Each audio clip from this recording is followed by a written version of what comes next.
watano peke yake. Kina mama hoye! Hoye! Asante. So kwa majina vile Hana ameni introduce ni Davis Osoro. Mimi ndio ambaye nilienda kufanya huu utafiti ambao lengo lake vile amesema ilikuwa kuweza kuangalia zile sababu ambazo zimeweza kuzuia kina mama, yaani wanawake katika jamii, wao kuweza kushiriki na kufaidika kutoka kwa hii sekta ya madini.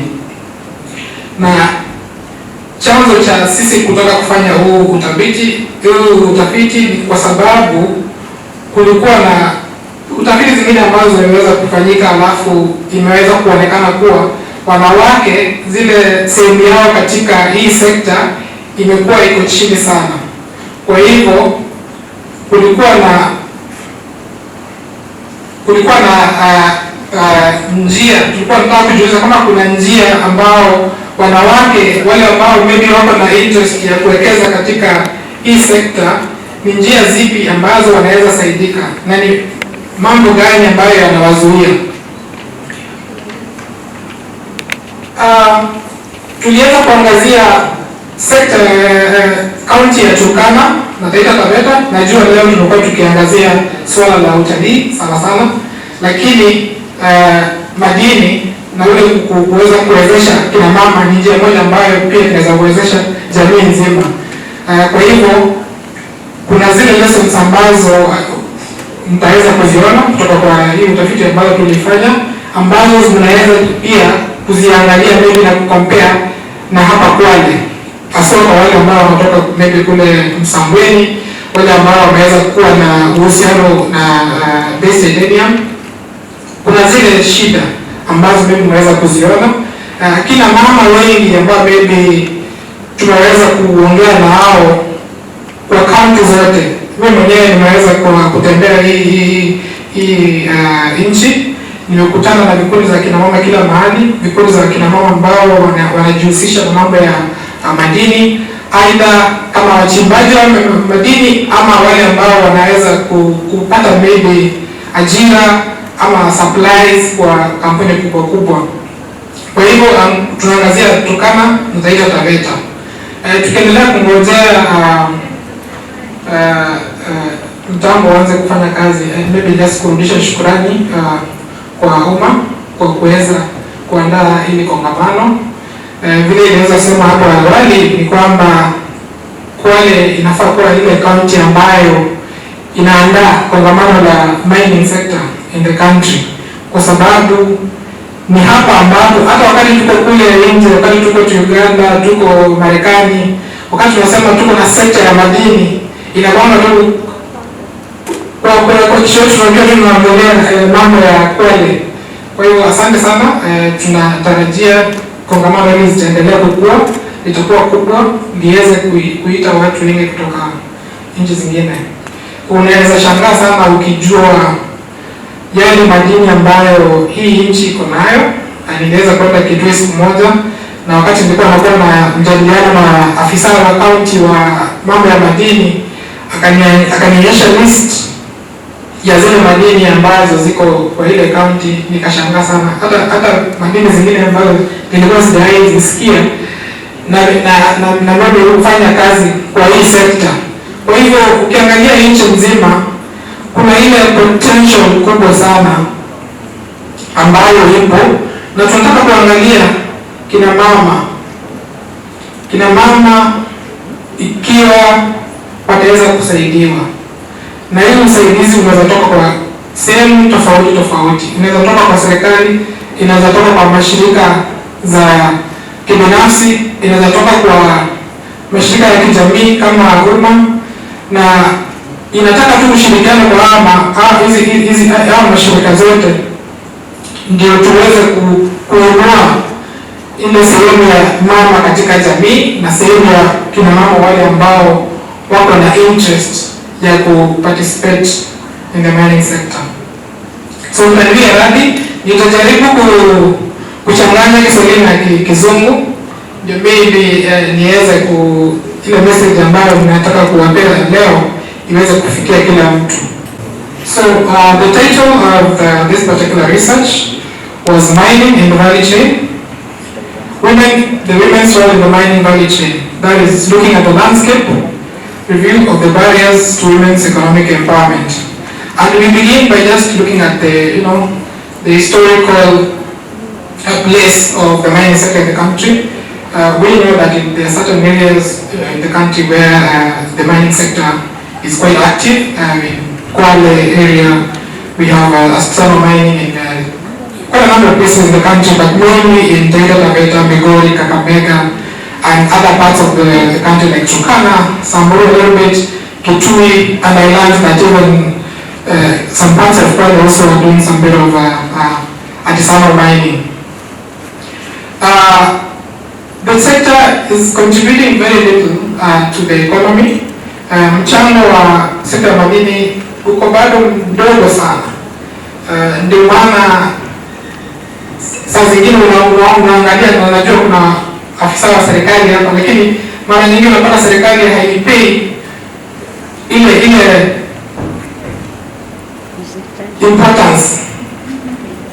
Kuna ile importance ambayo sekta ya madini ambayo na kuna wengine ambao nimesikia juzi kwamba idara ya ile inaitwa State Department of Mining ni kama ule ambaye alikuwa PS alipelekwa kwingine, alafu hizo idara mbili zikafanya kuwa moja.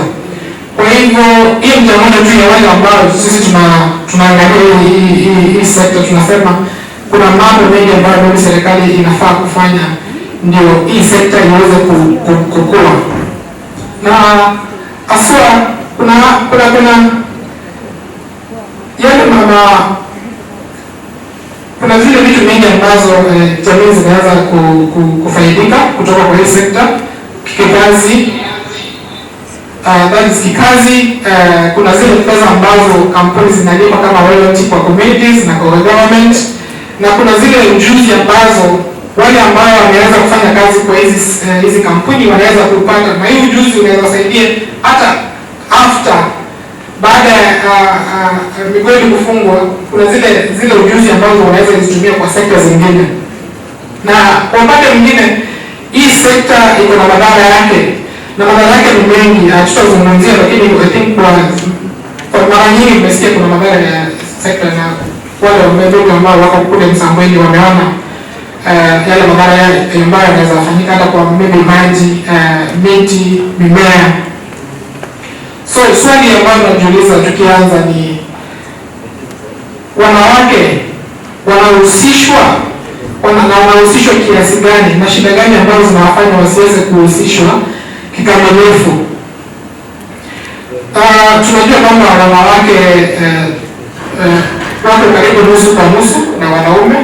Kwa hivyo inaonekana kwa yale mambo yoyote ambayo yanatendeka kwa jamii, kwa serikali, ni kama tunafaa kugawana nusu binusu, wanawake na wanaume. Lakini unapata kwa hii sekta wanawake wako bado chini sana, na wanawake ndio ambao wakati madhara yanatokea kwa hizi kampuni, kama ni pollution, kama ni mimea kutomea, kama hata ni watu kuanza kuwa wagonjwa, kina mama ndio ambao wanapata shida zaidi kushinda wanaume. Na unapata kwamba wanawake wako tayari, ukiwauliza wao wanasema wako tayari kuhusishwa kwa hii sekta, kwa sababu wanajua kuna faida ambazo zinatokana na kushughulika na mambo ya mining. Na kule kwingi ambao tunaweza kuona madhara mengi yakitokea ama shida mingi ambao wanawake wanaweza kupitia ni katika sekta ya ASM, kama kule Taita Taveta. Kuna shida mingi, tutazipitia zote hapa, lakini kuna shida mingi sana ambazo wanaweza kuzipitia na hazijaweza kutatuliwa. Kuna mbinu ambazo na mpango ambazo zinaweza kuwekwa na mashirika ya kijamii kujaribu kuwasaidia, lakini bado kuna shida mingi ambazo zinaendelea kukua. Ndio sababu mashirika mengine kama AWEIK, na naona sasa umma tumeweza kujua kwamba kuna zile mipango na mikakati ambayo mnajaribu kuweka ndio muweze kusaidia wanawake ili kuweza kuwawezesha waweze kujikimu, waweze kujizungumzia na waweze kuona ni wapi ambapo opportunities zipo. Katika ile migodi, wakati unaenda kama kule Taita Taveta, ni shughuli gani ambazo unapata wanawake wanafanya? Mara nyingi wanawake wanatoa zile kazi ambazo wanaume wanaona hizi ndio zinawafaa. Wanawake ni kama hawaruhusiwi kuweza kuingia ndani ya migodi, hawaruhusiwi kuweza kuwa ndio wale kuliko mwisho wakati kwa masoko, wakati madini yanauzwa. Kina mama wamewekwa mahali hapa katikati. Kazi yao tu ni maybe kuvunja mawe, kufanya sorting, kupika chakula karibu na migodi, kutransport some materials, na ingine pia ni kuna sehemu zingine ambazo kina mama na kina dada au wadogo wanajipata wanajihusisha na hii sex trade ambayo ni shida kubwa sana. So ni wanawake wachache sana ambao wamefaidika ile sana. Hata ukitembea ukiwauliza, hata wale ambao wanaonekana ni kama wameweza kutoboa kidogo, wanakwambia shida ambazo wanazipitia ni nyingi, na this ukiweza compare na zile shida ambazo wanaume wanapitia, wanawake bado shida zao zinakaa kuwa mingi. This is just an observation by a World Bank official who said women usually invest a much higher part of their earnings in the families and communities than men. So they're able to spread the wealth, creating a positive impact on future development. If you give a woman 100 shillings, vis-a-vis giving a man 100 shillings, the woman is most likely to use that 100 shillings effectively. So it's really very advisable to place resources in the hands of women. The more reason why, even in this sector, when you look at communities like Taita Taveta, where the poverty levels are really quite high, despite the development of that sector, the women who have been able to participate, or rather, the men who are in that space mining, who are able to even transfer the benefits that they get monetarily to their wives, the wives do magic with the money. I think that is uncontestable. Ni ngumu sana mtu anaweza sema kina mama hawajui kuchunga pesa. Kina mama wanajua kuchunga pesa kwa sababu wanajali maslahi ya jamii, familia zao zaidi kuliko wanaume. Another observation, somebody saying it is rare to see women involved in the actual digging of ores. They are essentially barred from any activity that involves the first contact. So wanawake ni kama hawaruhusiwi kukua kwa migodi, na ni hawaruhusiwi kuwa kule mwisho kwa masoko. Wanakuwa tu mahali hapa katikati, na huko mwisho, hizo mwisho mbili, hizo pembe mbili, hapo ndio ile faida iko kubwa zaidi. Somebody from Machache, a female miner, said that they believe that the gemstones that they mine are everything to her. They feed her, they feed her children, they have paid school fees for the children, and to her they are very valuable. So they better actually be in that sector than any other sector. Ukiuliza kwanza wale mama ambao wameweza kuona faida za hii sekta ya madini, watakwambia mimi hata kama kuna zile shida ambazo tunazipitia kule kwa migodi, kwa uuzaji, mimi bado nataka kuwa kwa hii sekta. Kwa sababu nikienda sekta nyingine, kama nianze kufanya ukulima, sitapata ile faida kama ambayo naipata hivi sasa. Kwa hiyo tukijua hayo, hivyo ndio wanawake wanafikiria ambao wako kwa hii sekta ya madini, tunafaa kutafuta mbinu ambazo zinaweza kuwasaidia ndio waendelee kufaidika zaidi.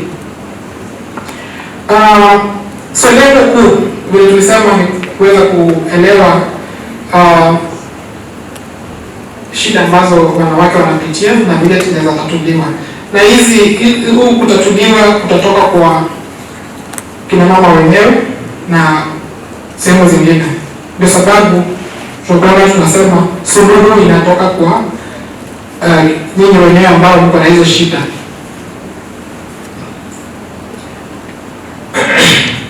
So unaweza kuona kwamba katika ile value chain ya mining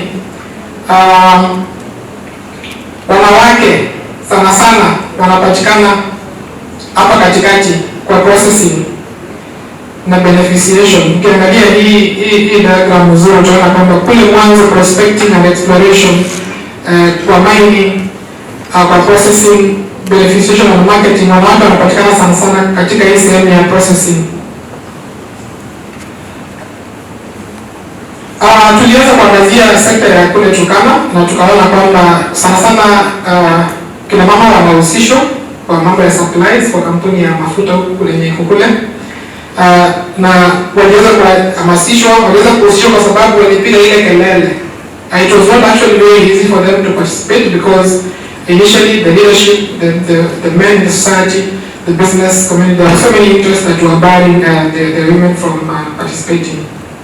And because the women there, actually compared to many other parts of the country, the women in Turkana, the literacy levels are so low, such that they don't even know what is happening. So the men usually take advantage and run with the opportunities that come with it. And what they've been doing in Turkana, what the participation of women in Turkana was mainly on employment, supply of foodstuff, cleaning services, security services to an extent, transport services, supply of plant consumables. You're not seeing here the more sophisticated things that maybe other, like men-owned companies would supply, like machinery, like transport and such kind of services. So we put more focus on the ASM sector in Taita Taveta, where the sector employs a lot of people from within the community, a lot of people. And that is like 30-40% of those are women. But as we said, they participate in only mostly around one area of the value chain. And the average earning of a miner in Taita Taveta is around 15,000 per month. That's the average, which is not very bad on this part of the country. And the challenges that some of the women are facing, of course, is, they have to double up doing the business at the mine sites or the selling of the gemstones, as well as taking care of the home. So those competing interests are things that maybe the men also do not face, so they have an advantage over the women. So the nature of the sector, as you know it, it's still informal. The country, the government is trying to formalize it. From the mining, after the enactment of the Mining Act in 2016, of course, there is formalization. People getting land leases to be able to get the licenses. There are a lot of issues around land. I think these have been even reported in the news, and a lot of secrecy, especially in the marketing of the gemstones.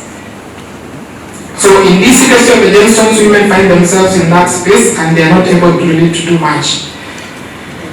Value addition, which is what we normally push for, kule kuongeza thamani kwa zile madini ambayo yanaweza kuchimbwa. Women are getting more opportunities in mining and oil and gas more than in the mining sector. In Taita Taveta, women were actually smart enough, and also by the efforts of organizations like AWEIK and others from way back, not just AWEIK, but they realized that they needed to form communities-based organizations or circles for them to be able to synergize their finances, synergize their skills, and also synergize their bargaining advantages.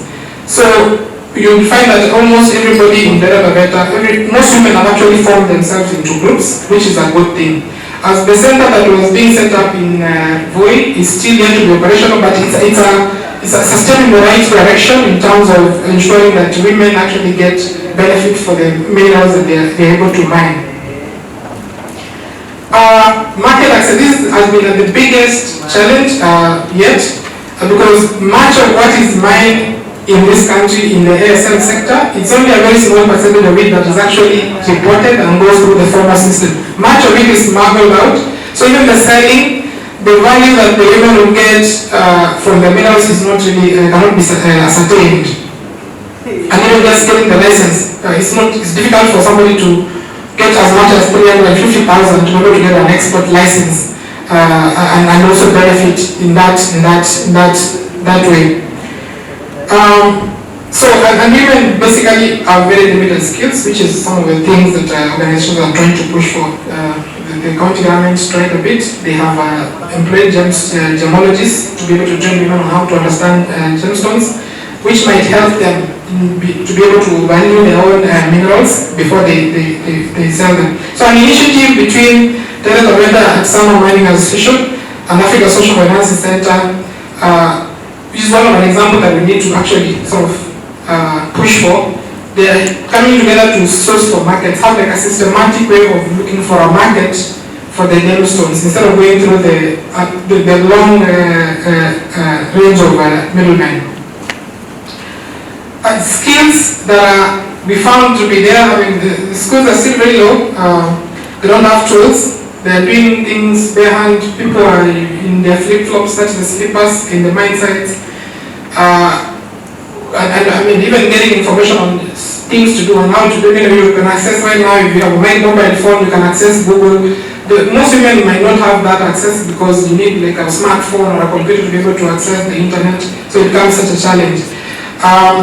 You mentioned about the gemologies by the county governments, but then again, in terms of financial management, the women hoping, we are hopeful that they could, coming together as circles is going to help them to develop those skills of financial management. How do they bookkeep? Because for you to go to a bank and ask for capital, that is a loan, they want to see how you organize in terms of how you do manage yourself. How does your back office look like? A big challenge that we also found is the access to finance itself, because most banks are not ready to really have an interaction with the mining sector. They are afraid because they don't really understand the sector. Because, as you know, for you to get a loan, you need some kind of guarantee. You need maybe to give a title deed or something to show that you're going to pay back. So different banks, these are the banks that we're able to speak to, and if you've been looking through their expressions, you could tell that most of them are actually afraid to engage with the mining sector. Yeah. One is saying, we need to understand. If you're able to understand how the sector operates, then you might actually, it's very risky, so we are ready, but you need to understand more. So they keep saying that over and over. And the county government at some point considered maybe trying to be able to help them get those guarantees. So land access is a big problem. As you know, the new Mining Act states that of course you need to have a land lease for you to be able to get a license to mine, even as an ISM. So it's a problem because women predominantly don't own land as compared to the men. So there are certain opportunities that are very important. These are from international organizations mainly, but which is unfortunate. But we hope that we have like local organizations that are able to come together and help women in accessing, for instance, capital, in them being able to organize themselves to run as an institution or as a company or as a circle, or even to access the markets, have skills, be equipped and all that. So what is listed there is just a lot of global initiatives that have been around that are trying to support women in this regard.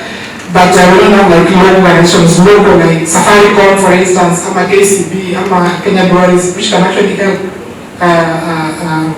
women to organize themselves to get help. In conclusion, we could say that women earn more, and they believe that they are going to earn more from the sector as opposed to other sectors. They even have high expectation that the county government is going to support them, as well as the civil society, such as UMA and AWEIK.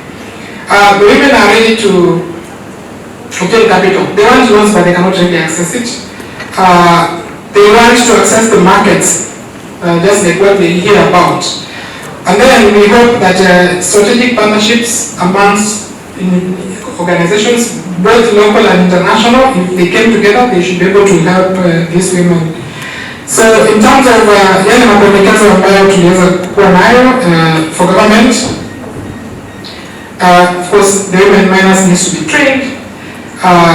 We need to have the companies like Base Trend. I think Base Trend has really tried in terms of their initiatives that they have put in place to be able to support the women groups that want to participate in the sector.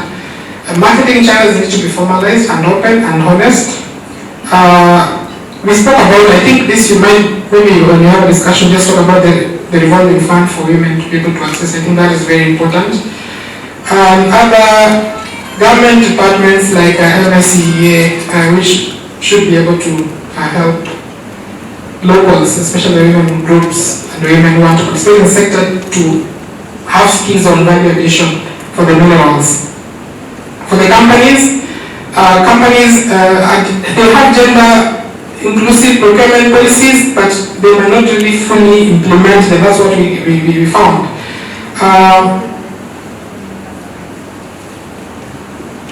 There are certain other partnerships that have been observed, like in Turkana, where the company like Base Jamii, for instance, would put some money that they give to the women maybe to have that capital to be able to supply them, and then as they get the tenders from the company, they can be able to recoup back the loans that they gave to the women groups. So to the women themselves, this is very important. I think women need to be more organized. They are really trying. There's a lot of effort on that end. They really want to participate. They want to gain skills. They want to access capital. They want to empower. They want that knowledge. So they think they need to just keep at it.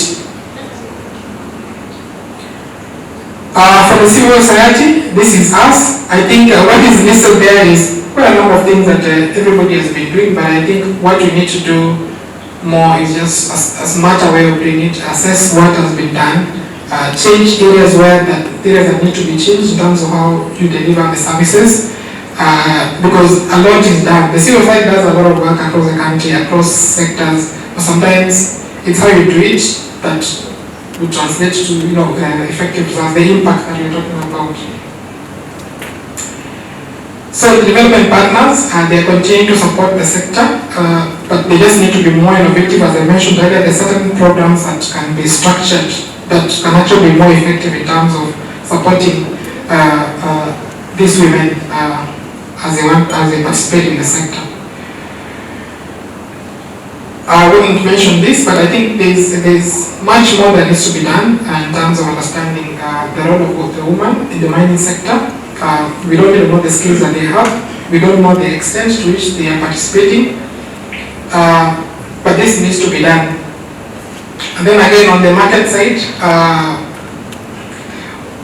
and this is a government, I think this is a recommendation of the government. There needs to be some kind of estimation of the value of minerals that are coming out by the women-owned businesses, because we might be doing so much yet there's nothing that is coming out from those mines that are being run by the women. So thank you very much.